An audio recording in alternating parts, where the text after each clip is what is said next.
Chapter 3. Faith. Visualization of and belief in attainment of desire. The second step toward riches. Faith is the head chemist of the mind. When faith is blended with the vibration of thought, the subconscious mind instantly picks up the vibration, translates it into its spiritual equivalent, and transmits it to infinite intelligence, as in the case of prayer. The emotions of faith, love, and sex are the most powerful of all the major positive emotions.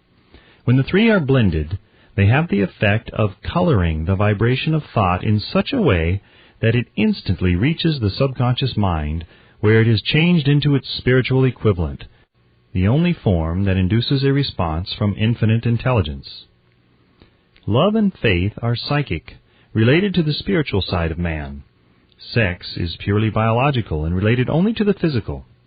The mixing or blending of these three emotions has the effect of opening a direct line of communication between the finite, thinking mind of man and infinite intelligence. How to develop faith?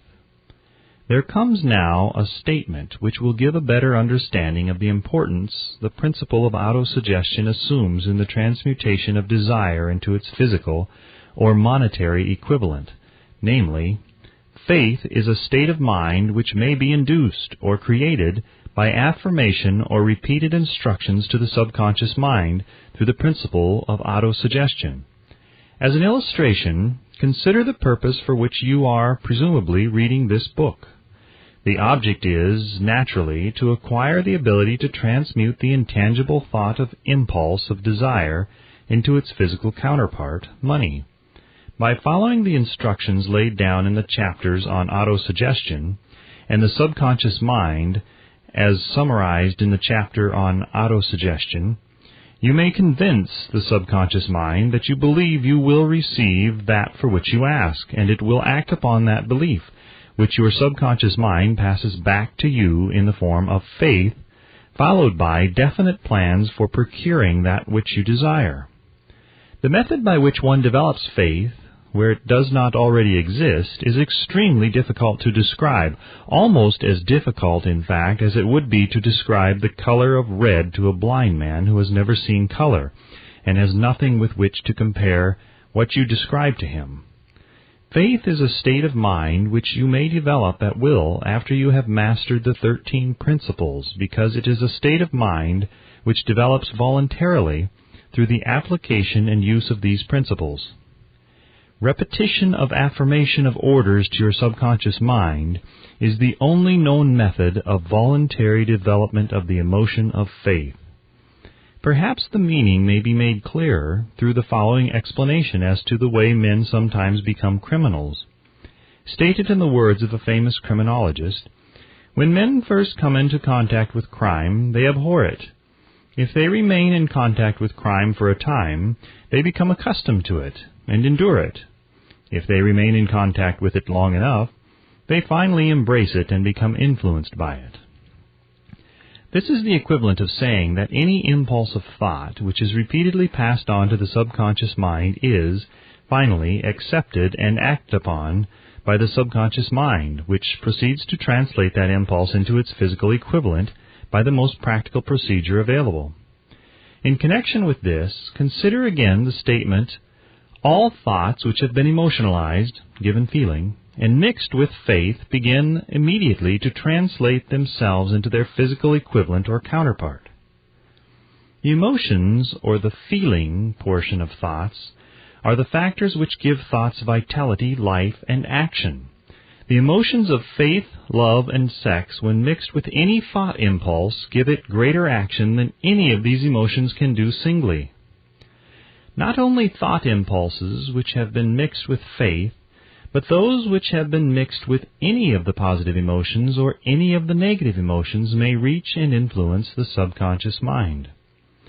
From this statement you will understand that the subconscious mind will translate into its physical equivalent a thought impulse of a negative or destructive nature just as readily as it will act upon the thought impulses of a positive or constructive nature. This accounts for the strange phenomenon which so many millions of people experience, referred to as misfortune or bad luck. There are millions of people who believe themselves doomed to poverty and failure because of some strange force over which they believe they have no control. They are the creators of their own misfortunes because of this negative belief, which is picked up by the subconscious mind and translated into its physical equivalent. This is an appropriate place at which to suggest again that you may benefit by passing on to your subconscious mind any desire which you wish translated into its physical or monetary equivalent in a state of expectancy or belief that the transmutation will actually take place. Your belief, or faith, is the element which determines the action of your subconscious mind. There is nothing to hinder you from deceiving your subconscious mind when giving it instructions through autosuggestion, as I deceived my son's subconscious mind. To make this deceit more realistic, conduct yourself just as you would if you were already in possession of the material thing which you are demanding, when you call upon your subconscious mind. The subconscious mind will transmute into its physical equivalent by the most direct and practical media available any order which is given to it in a state of belief or faith that the order will be carried out. Surely, enough has been stated to give a starting point from which one may, through experiment and practice, acquire the ability to mix faith with any order given to the subconscious mind. Perfection will come through practice. It cannot come by merely reading instructions.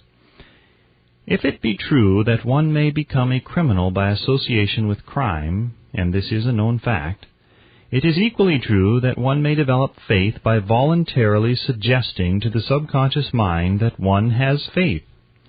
The mind comes, finally, to take on the nature of the influences which dominate it. Understand this truth, and you will know why it is essential for you to encourage the positive emotions as dominating forces of your mind, and discourage and eliminate negative emotions. A mind dominated by positive emotions becomes a favorable abode for the state of mind known as faith. A mind so dominated may, at will, give the subconscious mind instructions which it will accept and act upon immediately. Faith is a state of mind which may be induced by autosuggestion. All down the ages, the religionists have admonished struggling humanity to have faith in this, that, and the other dogma or creed, but they have failed to tell people how to have faith. They have not stated that faith is a state of mind and that it may be induced by self-suggestion. In language which any normal human being can understand, we will describe all that is known about the principle through which faith may be developed, where it does not already exist.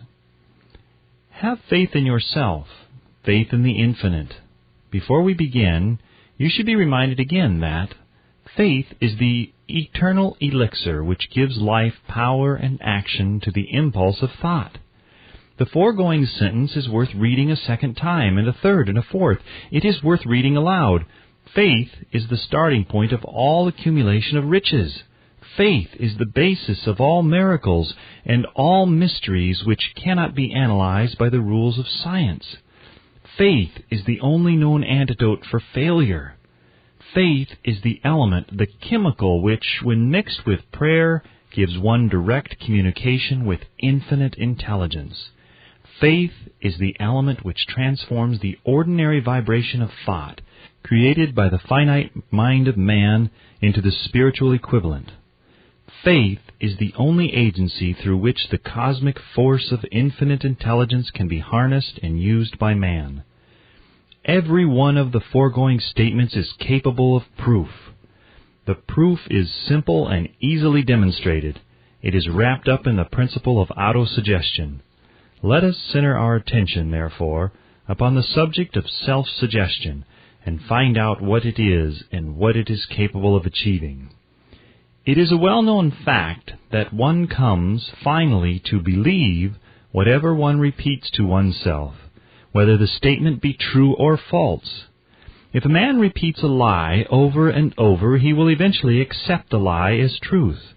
Moreover, he will believe it to be the truth. Every man is what he is because of the dominating thoughts which he permits to occupy his mind.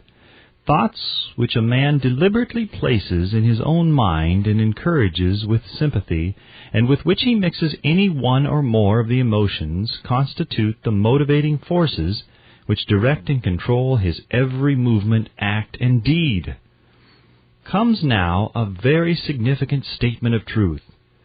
Thoughts which are mixed with any of the feelings of emotions constitute a magnetic force which attracts from the vibrations of the ether other similar or related thoughts.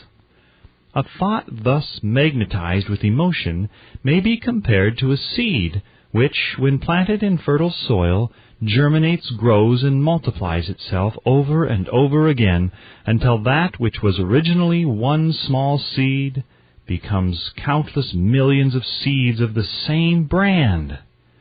The ether is a great cosmic mass of eternal forces of vibration. It is made up of both destructive vibrations and constructive vibrations.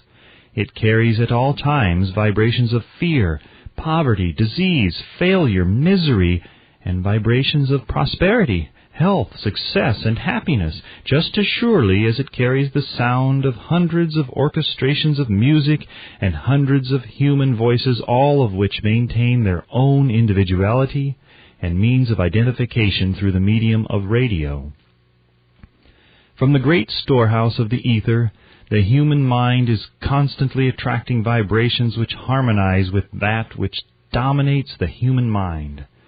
Any thought, idea, plan, or purpose which one holds in one's mind attracts from the vibrations of the ether a host of its relatives and adds these relatives to its own force, and grows until it becomes the dominating, motivating master of the individual in whose mind it has been housed.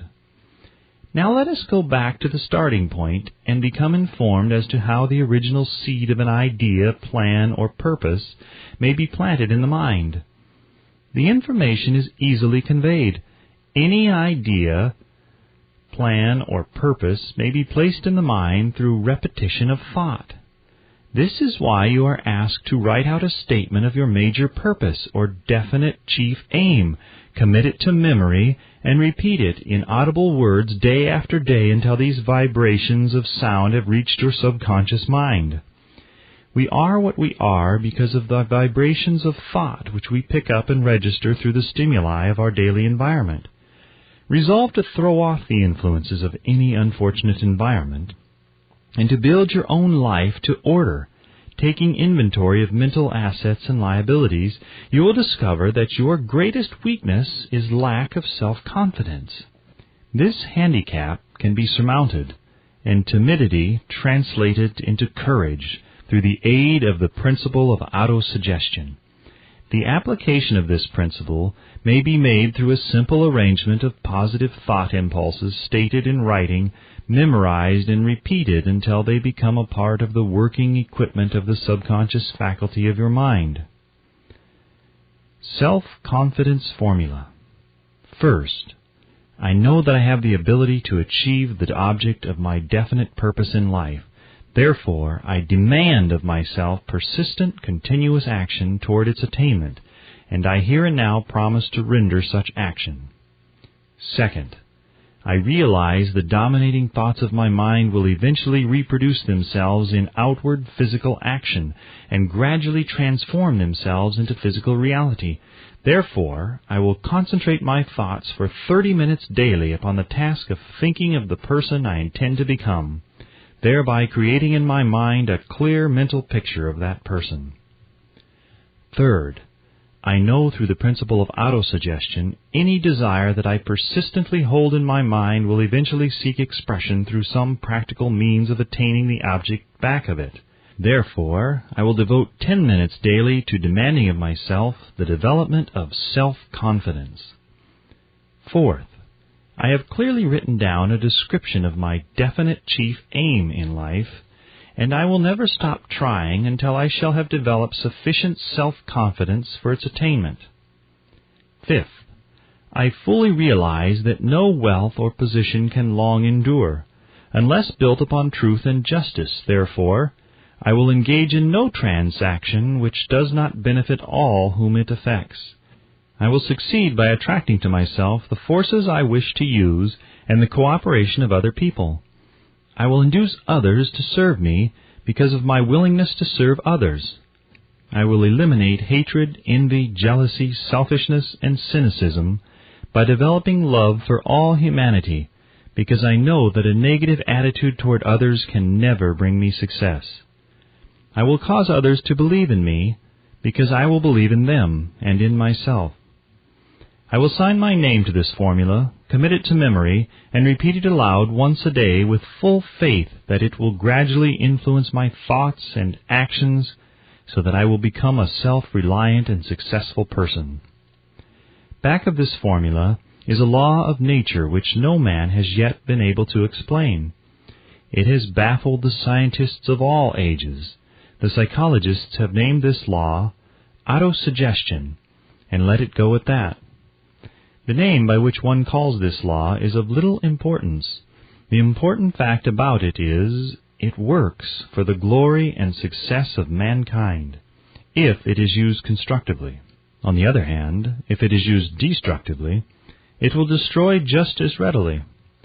In this statement may be found a very significant truth, namely, that those who go down in defeat and end their lives in poverty, misery, and distress do so because of negative application of the principle of autosuggestion. The cause may be found in the fact that all impulses of thought have a tendency to clothe themselves in their physical equivalent. The subconscious mind, the chemical laboratory in which all thought impulses are combined and made ready for translation into physical reality, makes no distinction between constructive and destructive thought impulses. It works with the material we feed it through our thought impulses. The subconscious mind will translate into reality a thought driven by fear just as readily as it will translate into reality a thought driven by courage or faith. The pages of medical history are rich with the illustrations of cases of suggestive suicide. A man may commit suicide through negative suggestion just as effectively as by any other means. In a Midwestern city, a man by the name of Joseph Grant, a bank official, borrowed a large sum of the bank's money without the consent of the directors. He lost the money through gambling. One afternoon, the bank examiner came and began to check the accounts. Grant left the bank, took a room in a local hotel, and when they found him, 3 days later, he was lying in bed, wailing and moaning, repeating over and over these words, "My God, this will kill me. I cannot stand the disgrace." In a short time, he was dead. The doctors pronounced the case of one of mental suicide. Just as electricity will turn the wheels of industry and render useful service if used constructively, or snuff out life if wrongly used, so will the law of autosuggestion lead you to peace and prosperity, or down into the valley of misery, failure, and death, according to your own degree of understanding and application of it. If you fill your mind with fear, doubt, and unbelief in your ability to connect with and use the forces of infinite intelligence, the law of autosuggestion will take this spirit of unbelief and use it as a pattern by which your subconscious mind will translate it into its physical equivalent. This statement is as true as the statement that 2 and 2 are 4. Like the wind which carries one ship east and another west, the law of autosuggestion will lift you up or pull you down, according to the way you set your sails of thought. The law of autosuggestion, through which any person may rise to altitudes of achievement which stagger the imagination, is well described in the following verse. If you think you are beaten, you are. If you think you dare not, you don't. If you like to win, but you think you can't, it's almost certain you won't. If you think you'll lose, you're lost. For out of the world we find, success begins with a fellow's will. It's all in the state of mind. If you think you are outclassed, you are. You've got to think high to rise. You've got to be sure of yourself before you can ever win a prize. Life's battles don't always go to the stronger or faster man, but soon or late the man who wins is the man who thinks he can. Observe the words which have been emphasized, and you will catch the deep meaning which the poet had in mind. Somewhere in your makeup, perhaps in the cells of your brain, there lies sleeping the seed of achievement which, if aroused and put into action, would carry you to heights such as you may never have hoped to attain. Just as a master musician may cause the most beautiful strains of music to pour forth from the strings of a violin, so may you arouse the genius which lies asleep in your brain, and cause it to drive you upward to whatever goal you may wish to achieve. Abraham Lincoln was a failure at everything he tried until he was well past the age of 40. He was a Mr. Nobody from nowhere until a great experience came into his life, aroused the sleeping genius within his heart and brain, and gave the world one of its really great men. That experience was mixed with the emotions of sorrow and love. It came to him through Anne Rutledge, the only woman whom he ever truly loved. It is a known fact that the emotion of love is closely akin to the state of mind known as faith, and this for the reason that love comes very near to translating one's thought impulses into their spiritual equivalent. During his work of research, the author discovered, from the analysis of the life, work, and achievements of hundreds of men of outstanding accomplishment, that there was the influence of a woman's love back of nearly every one of them. The emotion of love in the human heart and brain creates a favorable field of magnetic attraction, which causes an influx of the higher and finer vibrations which are afloat in the ether. If you wish evidence of the power of faith, study the achievements of men and women who have employed it. At the head of the list comes the Nazarene. Christianity is the greatest single force which influences the minds of men. The basis of Christianity is faith.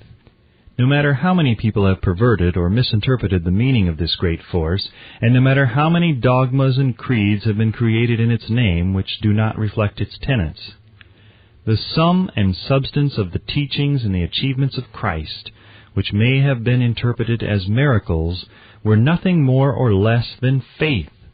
If there are any such phenomena as miracles, they are produced only through the state of mind known as faith. Some teachers of religion and many who call themselves Christians neither understand nor practice faith. Let us consider the power of faith as it is now being demonstrated by a man who is well known to all civilization, Mahatma Gandhi of India. In this man, the world has one of the most astounding examples known to civilization of the possibilities of faith. Gandhi wields more potential power than any man living at this time, and this, despite the fact that he has none of the orthodox tools of power, such as money, battleships, soldiers, and materials of warfare. Gandhi has no money, he has no home, he does not own a suit of clothes, but he does have power. How does he come by that power?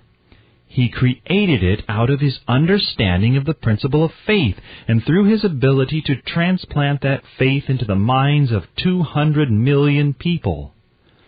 Gandhi has accomplished through the influence of faith that which the strongest military power on earth could not, and never will accomplish through soldiers and military equipment. He has accomplished the astounding feat of influencing 200 million minds to coalesce and move in unison as a single mind. What other force on earth except faith could do as much? There will come a day when employees as well as employers will discover the possibilities of faith. That day is dawning. The whole world has had ample opportunity during the recent business depression to witness what the lack of faith will do to business. Surely civilization has produced a sufficient number of intelligent human beings to make use of this great lesson which the depression has taught the world. During this depression, the world had evidence in abundance that widespread fear will paralyze the wheels of industry and business. Out of this experience will arise leaders in business and industry who will profit by the example which Gandhi has set for the world, and they will apply to business the same tactics which he has used in the building of the greatest following known in the history of the world. These leaders will come from the rank and file of the unknown men who now labor in the steel plants, the coal mines, the automobile factories, and in the small towns and cities of America. Business is due for a reform. Make no mistake about this. The methods of the past, based upon economic combinations of force and fear, will be supplanted by the better principles of faith and cooperation. Men who labor will receive more than daily wages. They will receive dividends from the business, the same as those who supply the capital for business, but first they must give more to their employers and stop this bickering and bargaining by the force at the expense of the public. They must earn the right to dividends. Moreover, and this is the most important thing of all, they will be led by leaders who will understand and apply the principles employed by Mahatma Gandhi. Only in this way may leaders get from their followers the spirit of full cooperation which constitutes power in the highest and most enduring form. This stupendous machine age in which we live and from which we are just emerging has taken the soul out of men. Its leaders have driven men as though they were pieces of cold machinery. They were forced to do so by the employees who have bargained, at the expense of all concerned, to get and not to give. The watchword of the future will be human happiness and contentment, and when this state of mind shall have been attained, the production will take care of itself more effectively than anything that has ever been accomplished where men did not and could not mix faith and individual interest with their labor. Because of the need for faith and cooperation in operating business and industry, it will be both interesting and profitable to analyze an event which provides an excellent understanding of the method by which industrialists and businessmen accumulate great fortunes by giving before they try to get. The event chosen for this illustration dates back to 1900, when the United States Steel Corporation was being formed. As you read the story, keep in mind these fundamental facts, and you will understand how ideas have been converted into huge fortunes. First, the huge United States Steel Corporation was born in the mind of Charles M. Schwab in the form of an idea he created through his imagination. Second, he mixed faith with his idea. Third, he formulated a plan for the transformation of his idea into physical and financial reality. Fourth, he put his plan into action with his famous speech at the University Club. Fifth, he applied and followed through on his plan with persistence and backed it with a firm decision until it had been fully carried out. Sixth, he prepared the way for success by a burning desire for success. If you are one of those who have often wondered how great fortunes are accumulated, this story of the creation of the United States Steel Corporation will be enlightening. If you have any doubt that men can think and grow rich, this story should dispel that doubt, because you can plainly see in the story of the United States Steel the application of a major portion of the 13 principles described in this book. This astounding description of the power of an idea was dramatically told by John Lowell in the New York World Telegram, with whose courtesy it is here reprinted. A pretty after-dinner speech for $1 billion. When, on the evening of December 12, 1900, some 80 of the nation's financial nobility gathered in the banquet hall of the University Club on Fifth Avenue to do honor to a young man from out of the West, not half a dozen of the guests realized they were to witness the most significant episode in American industrial history. J. Edward Simmons and Charles Stuart Smith, their hearts full of gratitude for the lavish hospitality bestowed upon them by Charles M. Schwab during a recent visit to Pittsburgh, had arranged the dinner to introduce the 38-year-old steelman to Eastern banking society. But they didn't expect him to stampede the convention.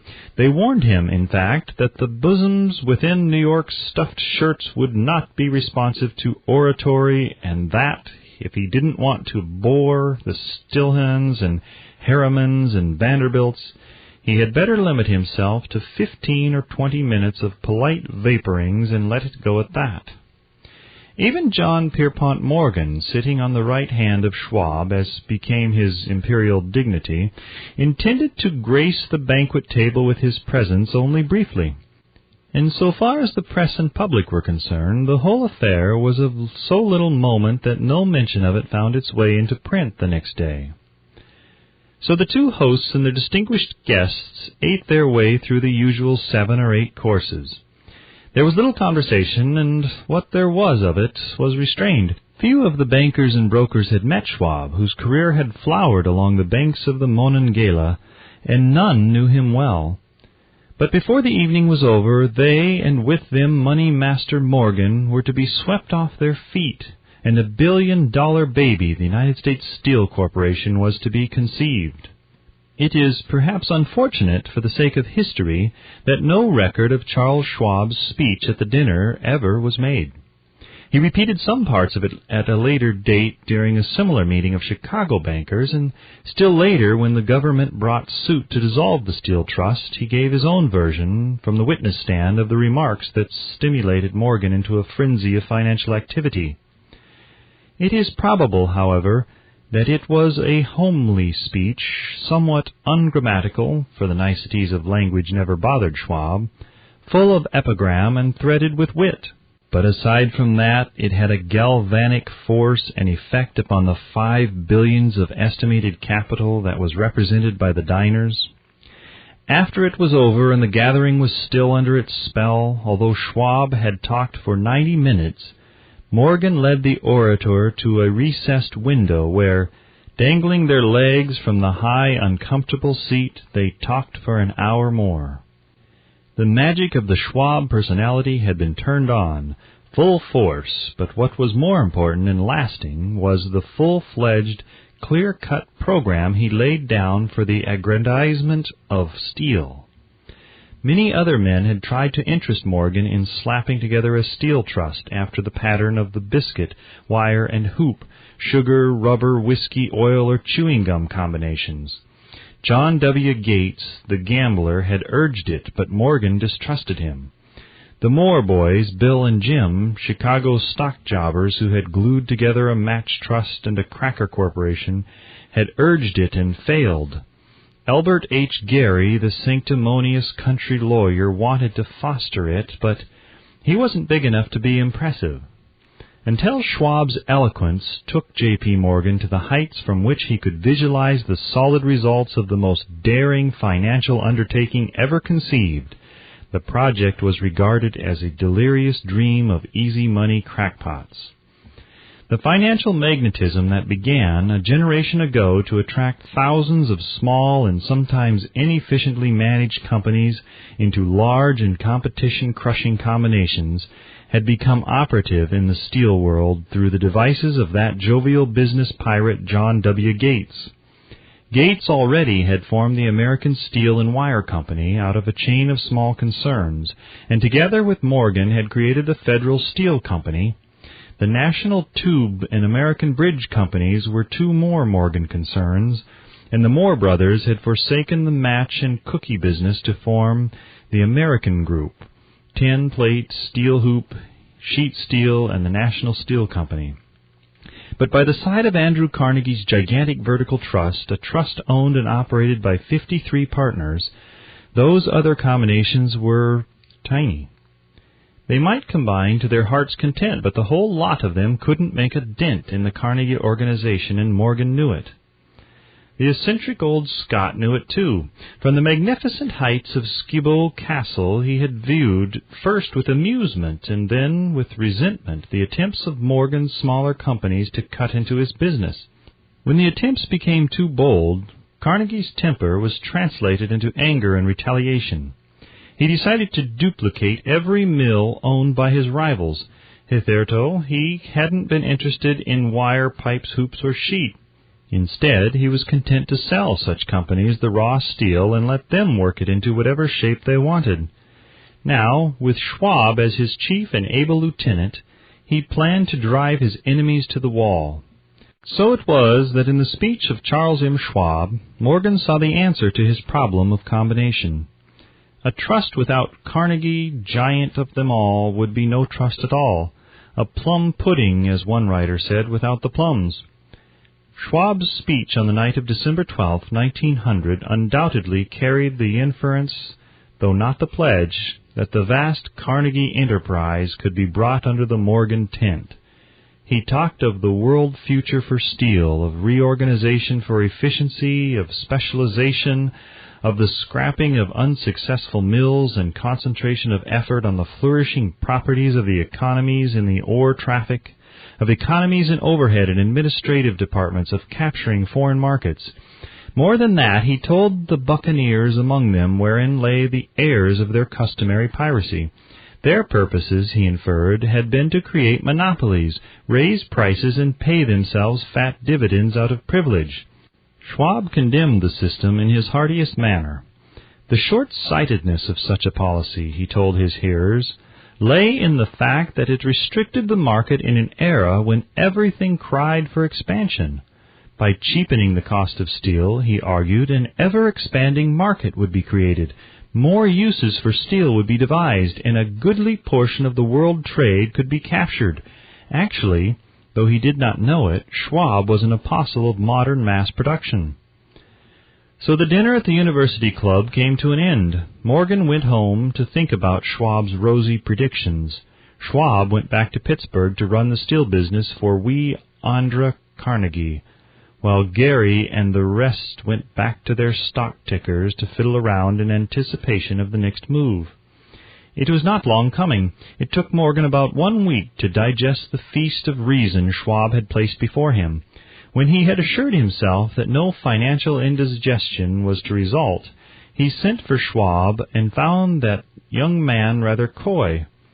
Mr. Carnegie, Schwab indicated, might not like it if he found his trusted company president had been flirting with the Emperor of Wall Street, the street upon which Carnegie was resolved never to tread.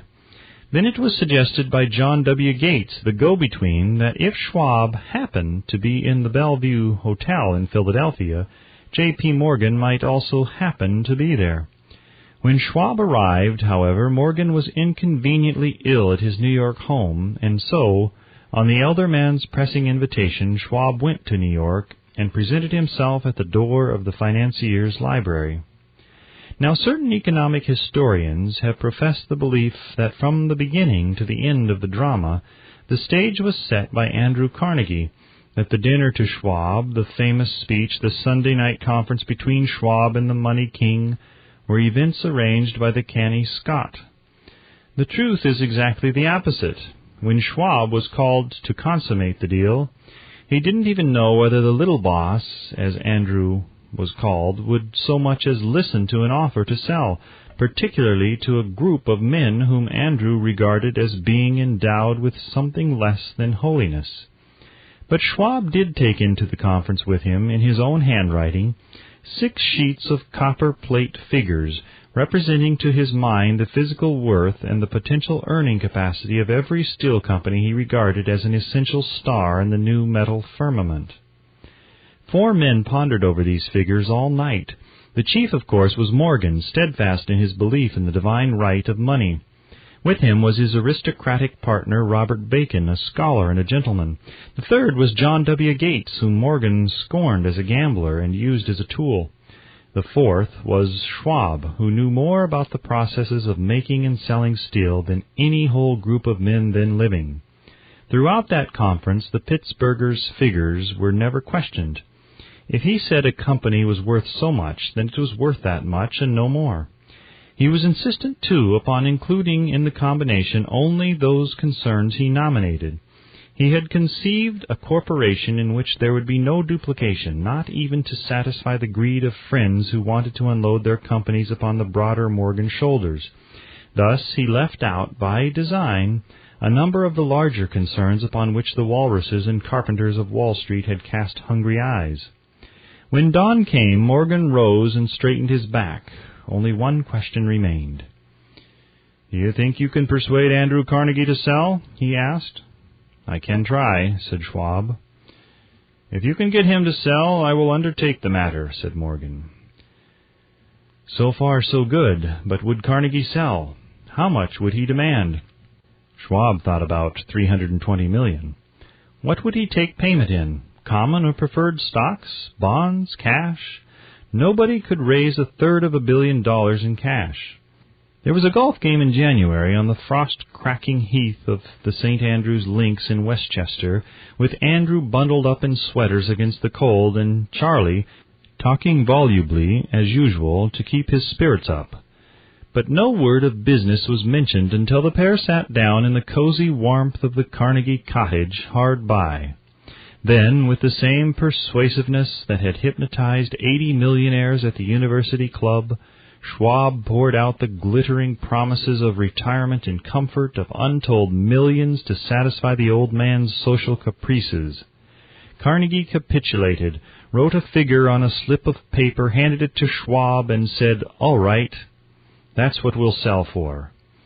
The figure was approximately $400 million and was reached by taking the $320 million mentioned by Schwab as a basic figure and adding to it $80 million to represent the increased capital value over the previous 2 years. Later, on the deck of a transatlantic liner, the Scotsman said ruefully to Morgan, "I wish I had asked you for $100 million more." "If you had asked for it, you would have gotten it," Morgan told him cheerfully. There was an uproar, of course. A British correspondent cabled that the foreign steel world was appalled by the gigantic combination. President Hadley of Yale declared that unless trusts were regulated, the country might expect an emperor in Washington within the next 25 years. But that able stock manipulator, Keene, went at his work of shoving the new stock at the public so vigorously that all the excess water, estimated by some at nearly 600 million, was absorbed in a twinkling. So Carnegie had his millions, and the Morgan Syndicate had 62 million for all its trouble, and all the boys from Gates to Gary had their millions. The 38-year-old Schwab had his reward. He was made president of the new corporation and remained in control until 1930. The dramatic story of big business which you have just finished was included in this book because it is a perfect illustration of the method by which desire can be transmuted into its physical equivalent. I imagine some readers will question the statement that a mere intangible desire can be converted into its physical equivalent. Doubtless, some will say, you cannot convert nothing into something. The answer is in the story of the United States Steel. That giant organization was created in the mind of one man. The plan by which the organization was provided with the steel mills that gave it financial stability was created in the mind of the same man. His faith, his desire, his imagination, his persistence were the real ingredients that went into United States Steel. The steel mills and mechanical equipment acquired by the corporation after it had been brought into legal existence were incidental.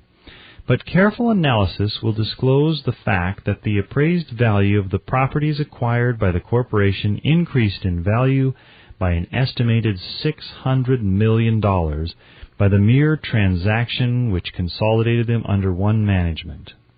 In other words, Charles M. Schwab's idea, plus the faith with which he conveyed it to the minds of J.P. Morgan and the others, was marketed for a profit of approximately $600 million, not an insignificant sum for a single idea. What happened to some of the men who took their share of the millions of dollars of profit made by this transaction is a matter with which we are not now concerned. The important feature of the astounding achievement is that it serves as unquestionable evidence of the soundness of the philosophy described in this book, because this philosophy was the warp and the woof of the entire transaction. Moreover, the practicability of the philosophy has been established by the fact that the United States Steel Corporation prospered and became one of the richest and most powerful corporations in America, employing thousands of people, developing new uses for steel, and opening new markets, thus proving that the $600 million in profit which the Schwab idea produced was earned. Riches begin in the form of thought. The amount is limited only by the person whose mind the thought is put into motion. Faith removes limitations. Remember this when you are ready to bargain with life for whatever it is that you ask as your price for having passed this way. Remember also that the man who created the United States Steel Corporation was practically unknown at the time. He was merely Andrew Carnegie's Man Friday, until he gave birth to his famous idea. After that, he quickly rose to a position of power, fame, and riches. There are no limitations to the mind except those we acknowledge. Both poverty and riches are the offspring of thought.